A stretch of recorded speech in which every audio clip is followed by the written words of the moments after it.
Welcome to the Financial Flossing Podcast with Ross Brannan, guiding dental professionals to a brighter future. Ross Brannan is a financial advisor who knows it's not just about your teeth. He helps dental practice owners protect and maximize today's cash flow to plan for tomorrow's cash needs. Find him at rossbrannan.com.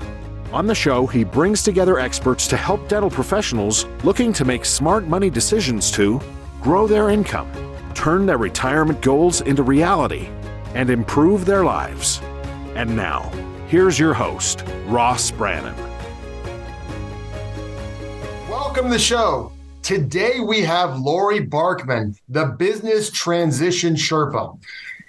She's the former CEO of a $100 million revenue company that was sold to a Fortune 50 company. That by itself is amazing. She provides strategic business transition planning, pre-mergers and acquisition with her firm, Small.Big LLC, and as a certified mergers and acquisition advisor with Stony Hill, she provides a structured process for business owners to plan successful transitions of their companies. She's the author of the Business Transition Handbook, How to Avoid Succession Pitfalls and Create Valuable Exit Options, guiding business owners on their journey from transition to transaction, from creating value to letting go. She's an adjunct professor of entrepreneurship at Carnegie Mellon University and hosts the award-winning podcast Succession Stories, where she speaks with hundreds of entrepreneurs who have shared their journeys through succession. She earned her MBA from Carnegie Mellon, her Bachelor of Science from Cornell, and she received certifications for the Alliance of Mergers and Acquisitions Advisors, the Exit Planning Institute,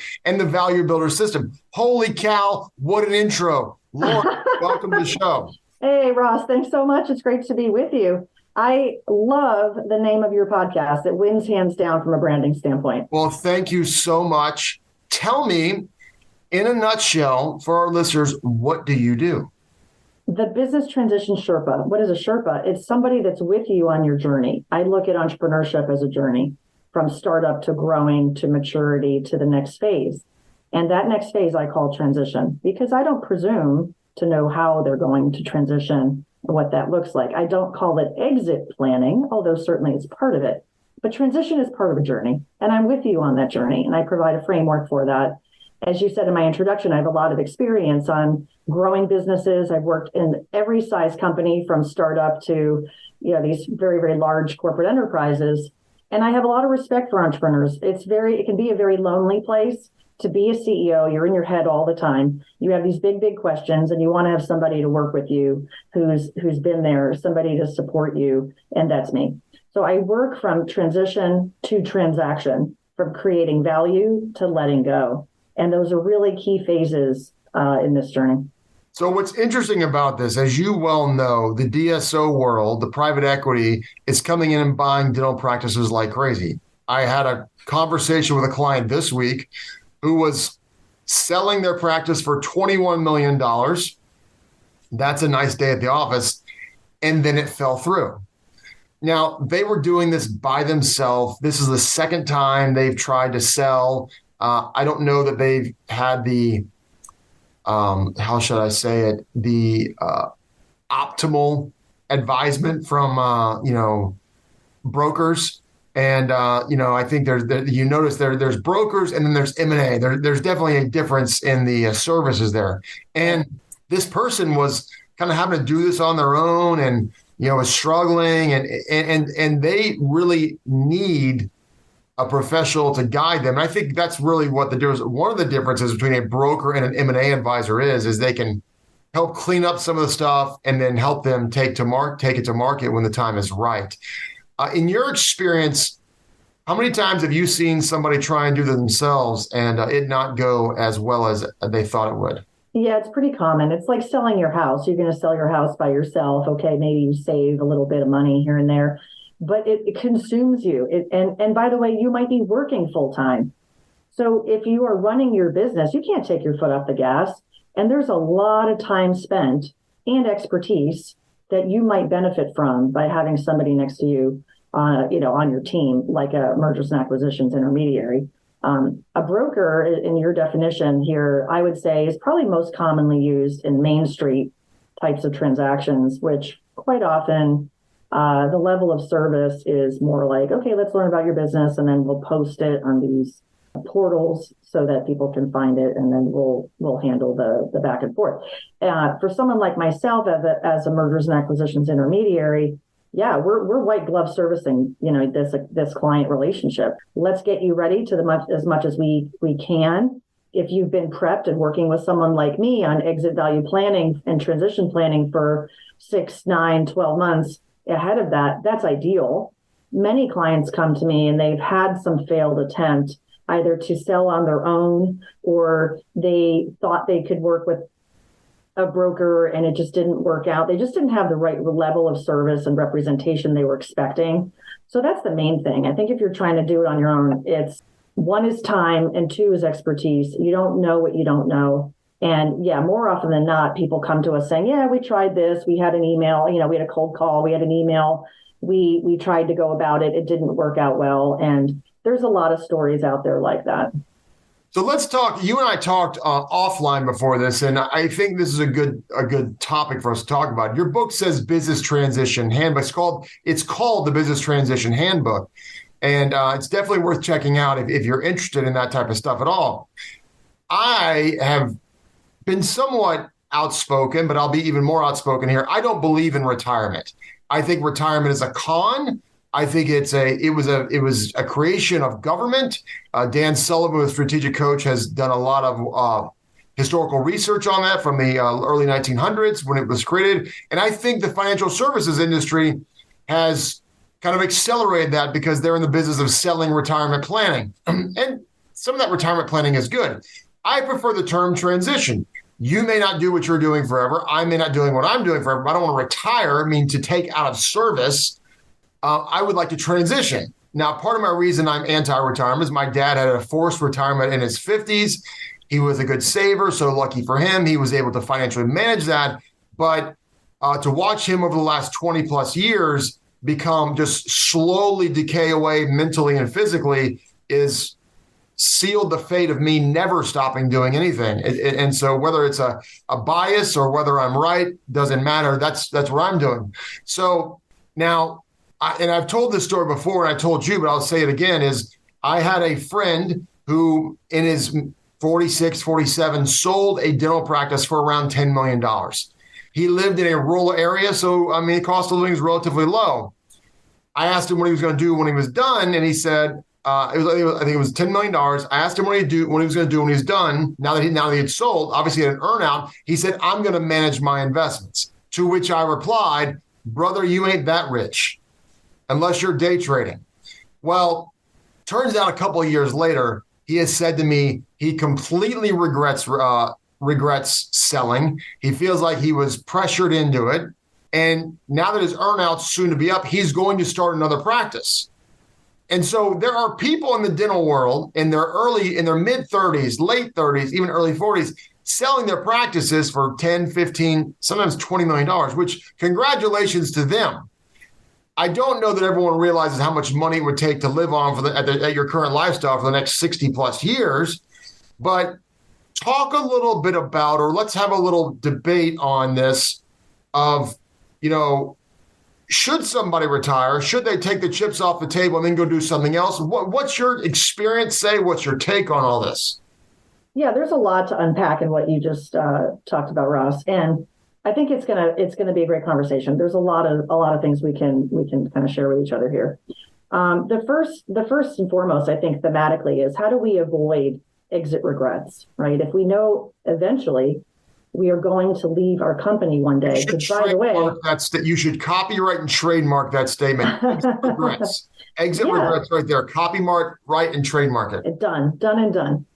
It is human to have emotions about our business. Absolutely. It's fundamental, especially if you're the founder, especially if you are part of a family business and your name is on the door.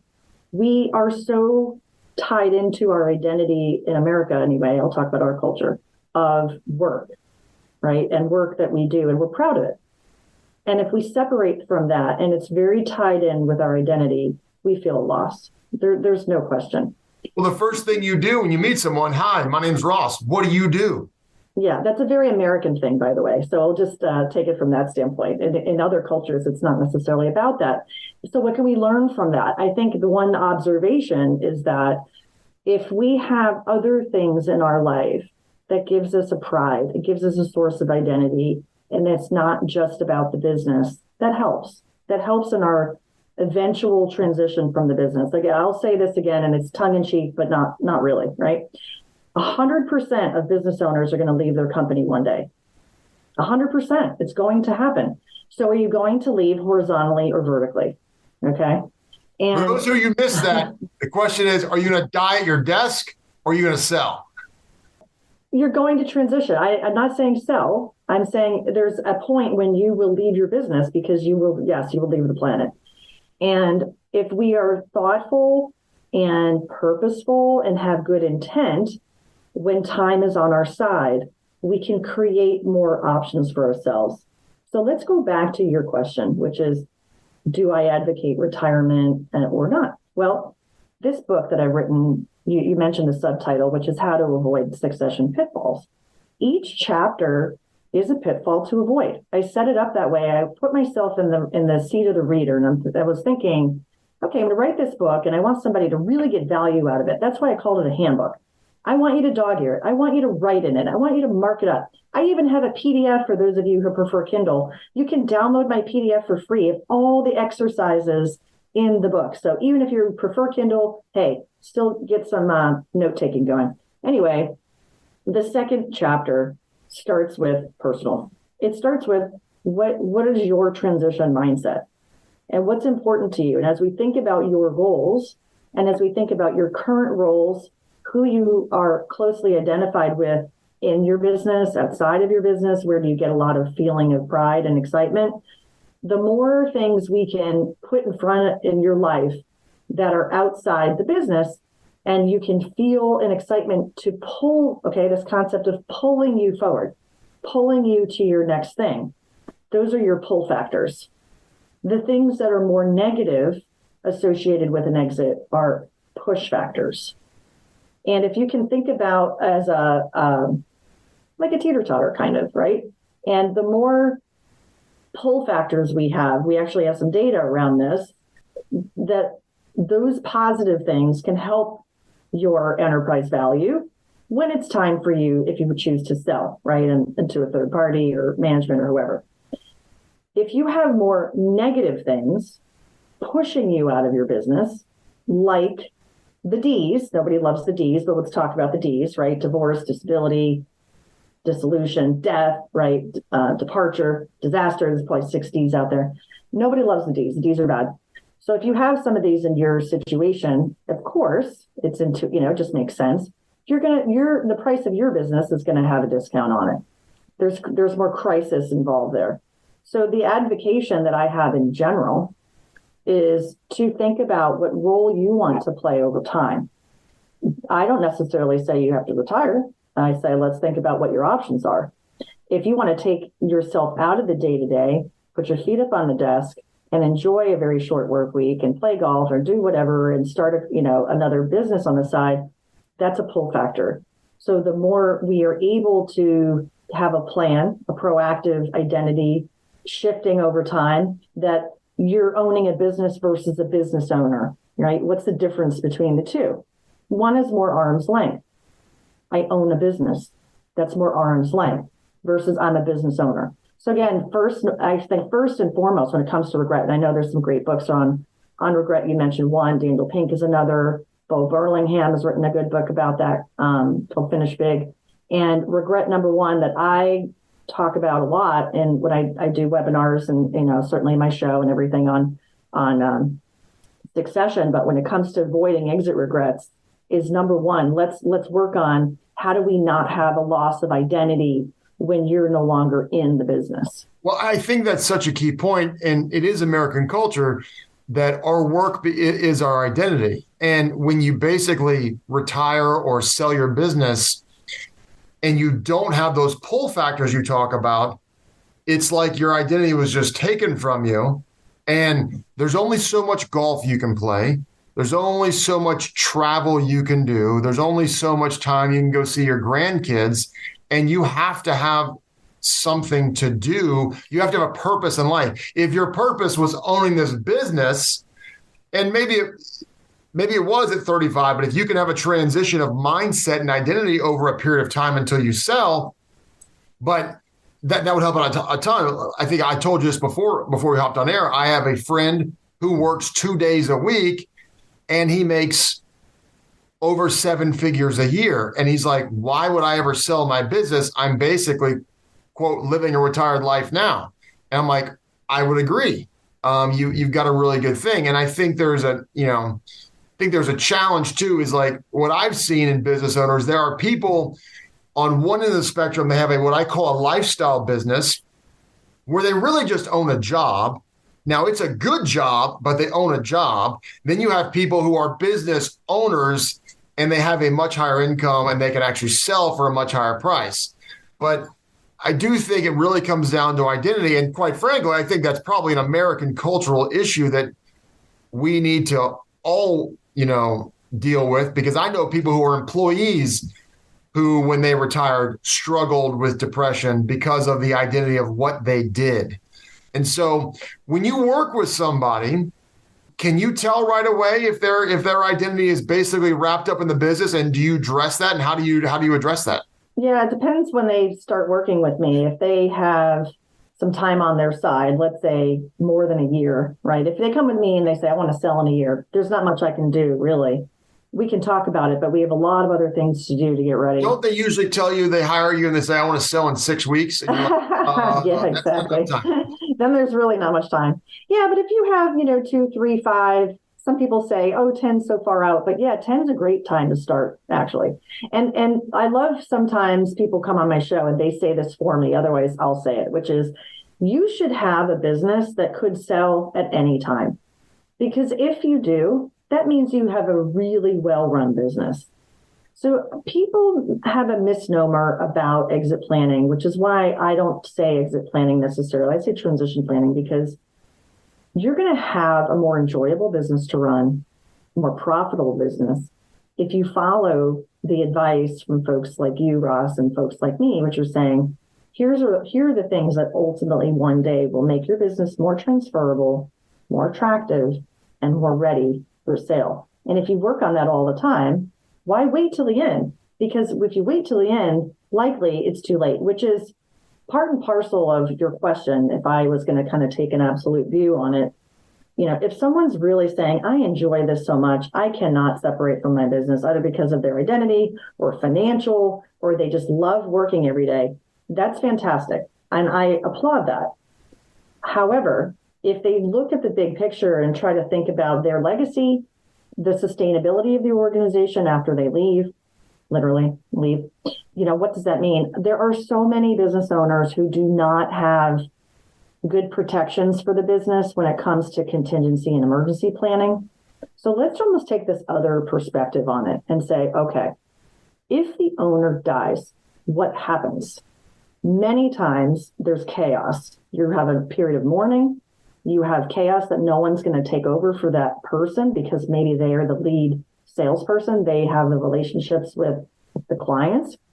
And by the way, if there's a partner, there may or may not be a buy sell, and there's almost 100% chance the buy sell isn't funded. Correct. And if the person is a widow or widower, and then the business might go to their kids, well, guess what? Depending what state you're in, if you don't have a will, you're going to be headed to probate. And what do you think your employees are going to do? How are they going to feel? Are they going to stay around? It just creates a lot of chaos. I have clients where they don't understand, and I've been trying to help them understand, why do they need a will?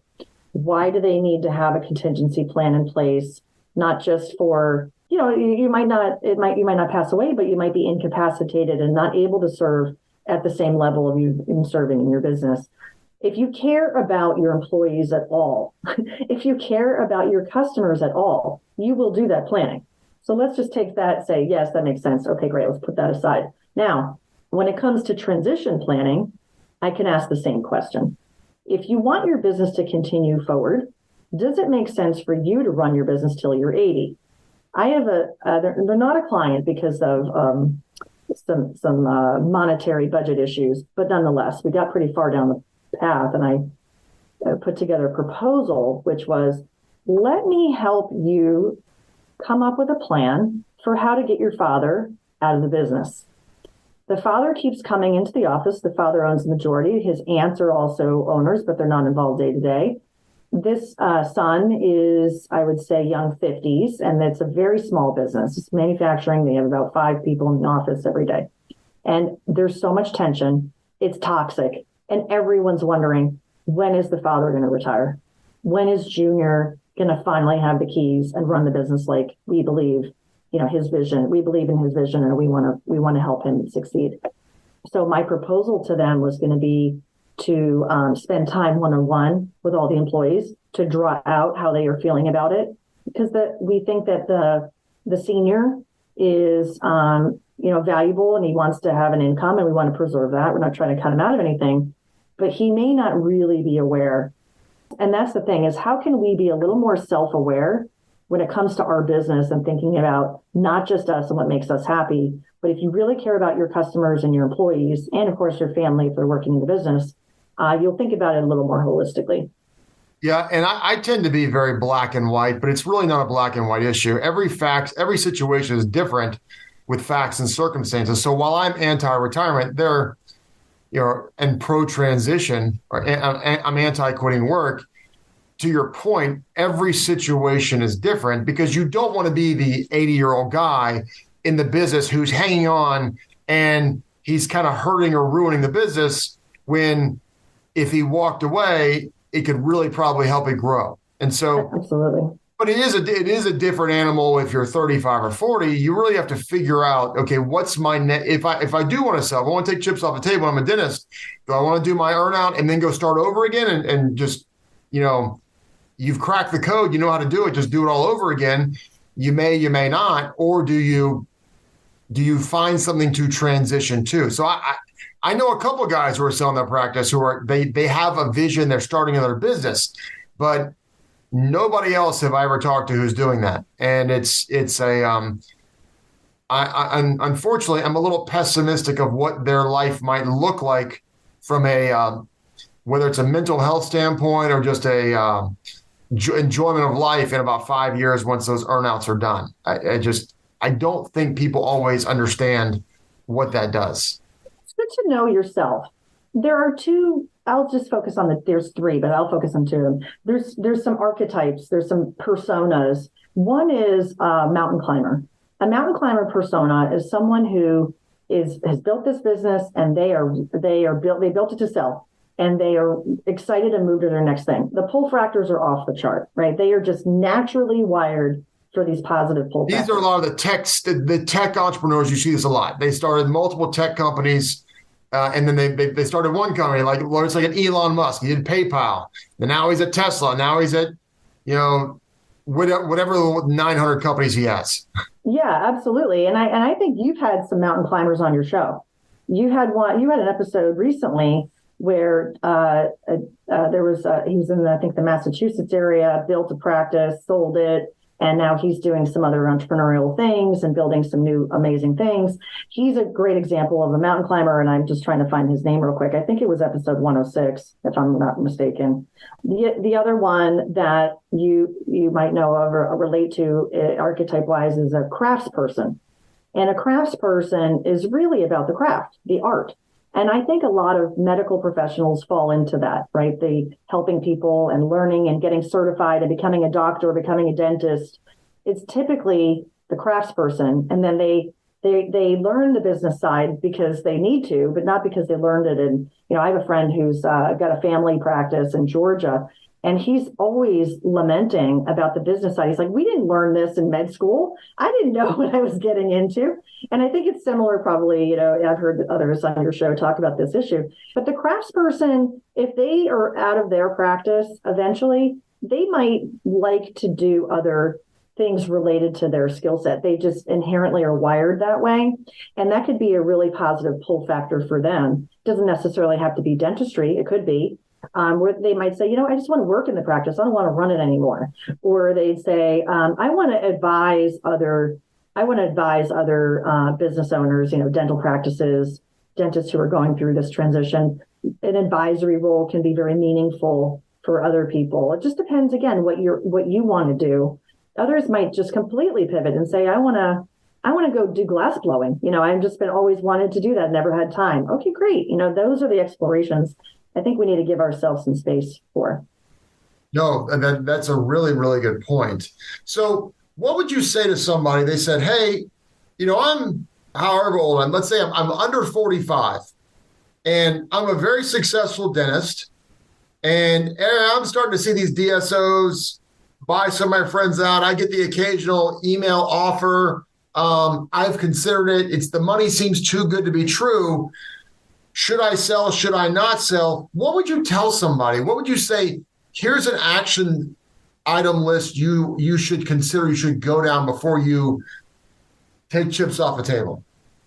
I think a big thing is, where are they in their growth trajectory? If you have a practice that is really on the upside, that's a good time to sell in general. I won't say it's for everyone, but in general, you want to sell when your growth potential is, you're going on that roller coaster and you're going up, right? If you're on the roller coaster and you're going down, that's not a great time to sell. Now, it's very difficult to time the market, very difficult. And we don't have crystal balls in front of us. So that's one of the telltale is, okay, where is your business trajectory? Where's it been? What's the last 3 years and before COVID? Let's just take a look at everything. And if you feel like your prospects, conservatively, your projections are showing conservative, proven based on things you've done, and they're still showing pretty high growth rate, that could be a good exploration to sell. Because let's face it, buyers want your history. They're buying your history, your financial results. But if you can also show some predictable future cash flows for them, that's also a good thing. The other part of that is for you, let's talk about life stage and not necessarily age, but in that life stage where they are still kind of go, go, go and have a lot of energy, they might find that they want to just punch out for a bit. And this money would enable them to do that. There's a friend of mine, he sold his business. And when he did his dream with his wife, and they did this, it was kind of crazy. They got an RV in Australia and New Zealand. They lived an RV life for, I think they did it for 2 or 3 years with 5 kids. Oh, wow. And yeah, they were American. They moved down there and just loved it. And they homeschooled, in the RV. But what a life experience to do something like that. And, since then, he's kind of come back into the advisory world and advises business owners. But, that was his dream. And for others, it's other things. And there's no way to know if it's the wrong timing. I think it's just good to be ready and be able to explore.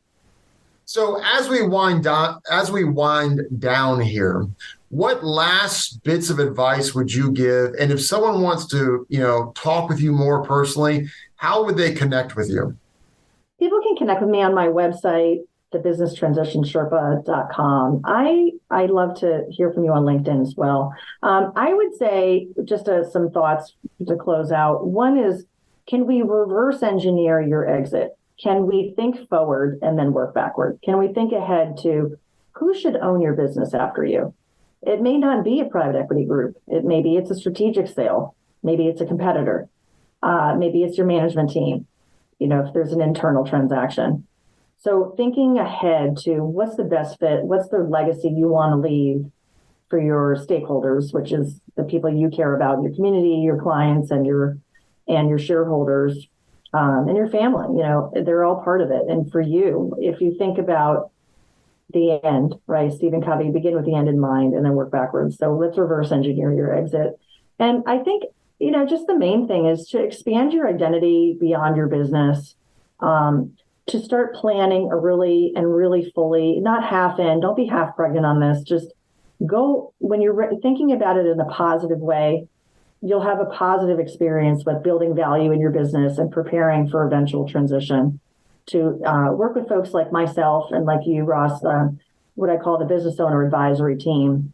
Work with people who have transactional experience, who can give you expert advice from their own experiences, plus the experiences we've seen from our clients.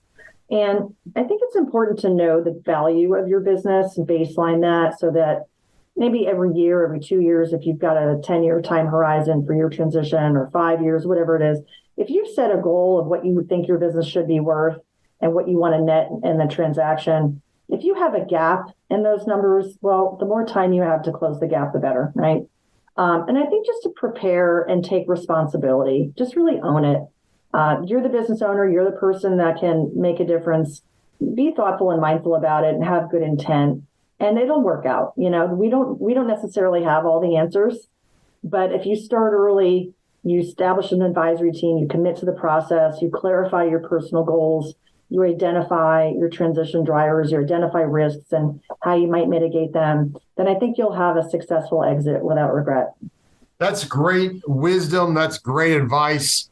Laurie, I really appreciate you coming on today. I think we probably could have talked for another 2 hours, but this has been a fascinating conversation. Thank you so much for being on. Thanks so much, Ross. You've been listening to the Financial Flossing Podcast with Ross Brannan. This has been another episode of Financial Flossing with Ross Brannan, guiding dental professionals to a brighter future. If you liked what you heard, consider subscribing wherever you listen to podcasts. For more on Ross Brannan, visit rossbrannan.com. Ross Brannan is a registered representative, Coastal Equities, Inc., and investment advisory representative, Coastal Investment Advisors, Inc. Investment advisory services are offered through Coastal Investment Advisors, Inc., and securities are offered through Coastal Equities, Inc. Member FINRA, SIPC, 1201 North Orange Street, Suite 729, Wilmington, Delaware, 19801.